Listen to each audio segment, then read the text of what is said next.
Hello, everybody. It's your friend Kevin, and this is your vibe of the day.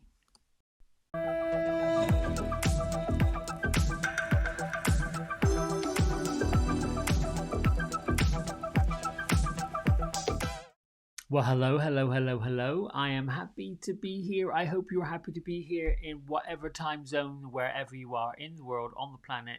Welcome, welcome, welcome. Let's get to the card of the day or the vibe of the day, however you want to look at it. So here we have Archangel Samuel. And the prayer that goes with him is, "Thank you, Samuel, for removing the barriers around my heart." Now, why is that important and what is the significance of it? Well, Samuel, the name, in whatever language, I'm assuming it's Sanskrit, I don't know for sure, really means he who sees God. He's the archangel of love. And at a time when it would seem that love is either fractured or being pushed and has us all thinking about exactly what love is. And this is because I believe that there is so much fear happening. So whether you are single or even in a relationship, the general meaning of love is just to be open to it, open your heart to it, and to dissipate, dissolve, let go of any fears that you've got. I was contemplating what I would talk about this morning, what the vibe was, and what was coming up was heaven and hell. And rather than these being places, that they were choices. And then I layered down a bit more into, well, what is heaven? It's love. What is hell? It's fear. And then layer down, we choose it based upon what we believe. So there you go. It is a belief. Now, yesterday I was on my coaching call with Mr. Gray and several others. We have a lot of new members to the Angel team, and if you need to know more about what the Angel team is, go to kylegray.co.uk. He also has an Instagram and he also has a Facebook. There's an awful lot of benefits to joining it. I'm not plugging it, pushing it, telling you to go there, but it is a lovely community. And at a time when there doesn't seem to be a very loving community out there, to be part of something that is global, I think there were hundreds of thousands of people on that call. And there will be hundreds of thousands of more that will listen. There were a few that came on the call and received guidance, but it was all of a positive nature. One person spoke of a lifetime of abuse, of darkness, of challenges, and that she had decided, again, it's a choice, to no longer be a victim, to no longer be carrying the burdens of ancestral choices. And Kyle dug deeper into what that meant. When we talk about angels, archangels, guardian angels, ascended masters, and our ancestors that are now in non-physical form, with the ancestral plane, the generations upon generations upon generations that have gone before us, came with a purpose to heal and to put a stop to, and to put an end to, a stop to, halt anything that is not aligning up with the highest good of all. And I find it quite interesting that we have now found ourselves in a present culture where things are shifting so rapidly, so quickly, and there are two polarities happening which have been here all the time. The polarity that's following love, inclusiveness, and deciding, no, we're not really up for this marginalized type way of being, the judgment, the finger pointing. Then there's the other side, the side that is up for that, the side that wants to hold on to top down, patriarchal way of existing and living. It's my way or the highway. You have to climb the ladder to get to the top instead of just knocking on the top door. All these things. I'm just pointing out it's an observation. It isn't what I believe, what I don't believe. There are many polarities going on, opposites that are showing up. People that are open to something bigger, better, brighter, and people who are holding on to something else. It is challenging for anyone to be objective in an unobjective, seemingly, way of living, way of being, a life. There is a lot of distrust, which is connected to anger, which is connected to control or the decision not to be controlled. And these are decisions. What I believe personally, and I don't expect you to, is whatever your faith is, whatever your belief is, whatever modality you're following, it's personal to you. But at some point, I would imagine everybody is choosing something that they feel drawn to, pulled to, that really the desire is moving them towards. And this is what, thank you, Shamuel, for removing the barriers that are surrounding my heart. You could call that love, and there are folks who have put themselves out there in love, who've been loving, who've been kind, who've been generous, who have had relationships that have been phenomenal, incredible, and that have been disappointed. Hasn't been reciprocated. I put my hand up. Going into relationships wide open, saying, yes, I'm willing to love you, whatever it takes, and not having that returned. That's tough because there's an expectation, and then looking at that expectation and saying, well, why didn't that happen? When is it going to be my turn? And once again, you get to, it's a choice.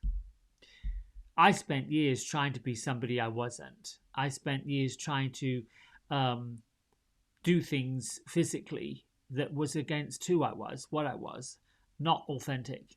Because I thought that's what I had to do, had to be, had to look like, had to be like, in order to attract somebody, in order to get somewhere. And there are a lot like that. I learned this weekend about Archangel Jophiel, who is here really to guide us into self-acceptance, to be able to look into the mirror and say that you love everything about yourself because you're supposed to. That's what we're meant to do. That's the great part of being spiritual in a non-spiritual or physical in a non-physical world. All of those things run together. They're not separate. The part of you that believes you have flaws and that you're not good enough, or that you're not worthy enough, or that you're not pretty enough, you're tall enough, slender enough, young enough, all of those things. That's a lie that you've either learned or someone's taught you, or you've gotten somehow gotten attention from it. I'm not making it wrong. I'm just pointing it out as a choice. Heaven or hell. It's not a place. It's a choice. Good or bad. And the one thing that settled with me was this shadow work. The work where all that stuff comes up, right? All that starts to vetch. We could got two choices again. We can look at it and say, listen, I thought I had dealt with this. I thought I'd spent, and that was me when I went through the yoga teacher training 8, 9, 10 years ago now. I can't remember. All that personal development, all that scratching the surface. It reminded me of what work I did in the 80s. And I did say, I thought I had already taken care of this. The emotional scale, all of these things were coming up again. And I dealt with them again. It isn't that we are to keep dealing with it or it keeps coming up. Indeed, it does. What it's to show us is we've already taken care of it. That's the message. When it pops up a second time, when it pops up as a pattern, it is an invitation to, or an opportunity to see and realize the shadow is showing you what you've overcome. The shadow is letting you know this is not part of who you are now, it's part of who you were, which is why we have this reaction. Really, not this again. It's the opportunity to tell the ego, listen, I've already taken care of you, thank you. I'm moving in this direction. Without seeing the challenges that we faced, without remembering, oh, yeah, I remember dealing with that. I remember going through this. We can't see the achievements. And that's the point of working in the shadow stuff, of lifting up past it, is to see, oh, I dealt with it, I got through it, I'm done with it, no more. Then you have not only understood it and dealt with it in your own life, but you've also reconciled anything that was in your ancestral lineage. For example, if you grew up and you were subjected to the stories of your lineage, not good enough, don't wear this, that's too tight, what do you think you're doing, you need better grades, you've got to meet somebody of substance, don't marry this person, don't get involved with that person, don't love that one, don't love this one, no, that's too expensive, oh no, we don't have enough money, oh no, we can't afford it. All of those things come from somewhere. The people you learned it from somewhere. Those people learned it from somewhere. And those people learned it from somewhere. And you see where I'm going with it? Families have this tradition of passing on the story, passing on the nonsense. You could choose, and this is where it comes up. Oh no, not anymore. Like the lady on the call yesterday who said, yeah, no, I'm not a victim. I'm not going to be abused. I won't let my children be abused. And no, sorry, I'm moving away from this and I'm not claiming it. That has been my experience. Yeah, no, I don't believe that I'm a freak. No, I don't believe that this place you call hell, I'm not going there. And there were lots of things I decided, not to believe anymore. Can't afford it? Yes, I can. Don't deserve it? Yes, I do. Not going to get it? Oh, yes, I am. And this has been this pattern, but it took looking at it and for it to repeat a little bit for me to finally get it, to see it. Like, oh, yes. And it's very liberating when you open your heart to something bigger and brighter and better. I think personally, for me, what I believe in, that's the choice. Open your heart to something better and see what you've accomplished when you from all that other stuff that you are choosing not to be part of. Let's read from Melody Beatty's book and see what the vibe of the day is. Oh, went right over to December. We're not even past November yet. Let's see. Open up to who you are. I can't make this up. Stop criticizing yourself. Stop telling yourself everything you think, feel, want, and do is wrong. Or at least not quite right. You've been holding back, censoring yourself for too long. Your creativity, your intuition, the voice of your soul is the very voice you've been silencing. For many reasons, we learn to criticize and censor ourselves. We may have grown up with people who stifled the inner voice, our wisdom, our knowledge of truth. Our sense of truth may have caused them to feel uneasy. So they told us to hush. It met their needs. It met their needs to be quiet. It met their needs to conform. So we learned to hush ourselves. It was how we survived. No longer do we need to meet other people's needs. Not that way. We don't have to be afraid of ourselves or what we will find if we look inside. We don't need to run from ourselves. We don't need to hide or hush ourselves. We're creative, loving, purposeful beings. It's time to open up to yourself, to your grandest dreams and aspirations, to your real inclinations, to your real desires, your wisdom and knowledge about what is true and what is real. Open up to who you are.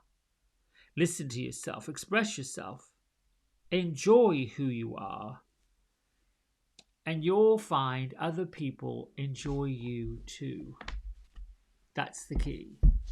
When you enjoy yourself, when you love yourself totally, when you can stand in the mirror and be like, yep, I am all these incredible, wonderful, gorgeous, beautiful things. There's this light. There's this lightness, this joy, this effervescence, this fun, this sense of wow. And that becomes contagious. That becomes something that's infectious. People want it. For a little while, for a brief moment, people want what you've got. They see that brightness, that smile, that lift, that joy. And for a moment, you'll watch them respond with that lift. Very briefly.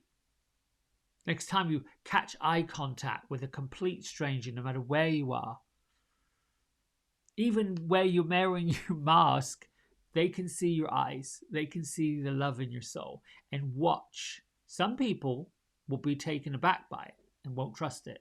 But most people, in my experience, have welcomed it. All right, my friends, that's it from me. Until next time, lots of love. Bye.